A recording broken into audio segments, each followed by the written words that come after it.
Dans le contexte de défiance des Gilets jaunes vis-à-vis des élus, Didier Robert a commencé son discours par lancer cet appel en direction des politiques.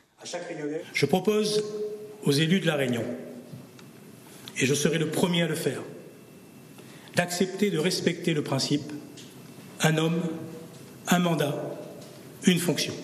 Signe d'un mea culpa, le président de région a d'ailleurs annoncé hier sa démission du poste de PDG des musées après la polémique sur son salaire de 6 800 €. Deuxième proposition de Didier Robert, la création d'un conseil consultatif citoyen. Ce conseil aura pour principale mission de préparer et de porter tous les référendums d'initiative populaire sur tous les sujets qu'il jugera utiles. Le président de région a aussi annoncé des mesures en faveur du pouvoir d'achat, avec notamment la remise en question de l'octroi de mer. Je suis prêt à ouvrir ce débat, avec la population, bien sûr, mais aussi avec les communes, dont les budgets et donc les missions dépendent pour beaucoup des recettes d'octroi de mer. Nous devons poser le débat aussi avec les producteurs locaux. L'enjeu global est de 420 millions d'euros au total. Si les choses doivent évoluer, elles évolueront. Quant aux taxes des carburants, Didier Robert renonce bien aux augmentations avec effet rétroactif.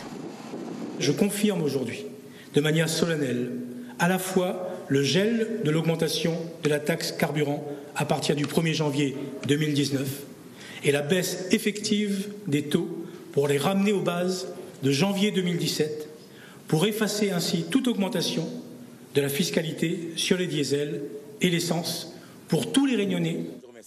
1 milliard d'euros, c'est le coût de ces mesures. L'État devra donc aider les collectivités déjà exsangues. Nous avons fait avec les moyens qui sont les nôtres. C'est pour ça que j'ai rappelé à Madame la ministre aujourd'hui, ce soir encore, qu'il appartient au gouvernement, à l'État, de mettre plus de solidarité nationale ici à La Réunion. Plus d'efforts de la part de l'État. Tous sont d'accord sur un point, construire un nouveau contrat social à La Réunion.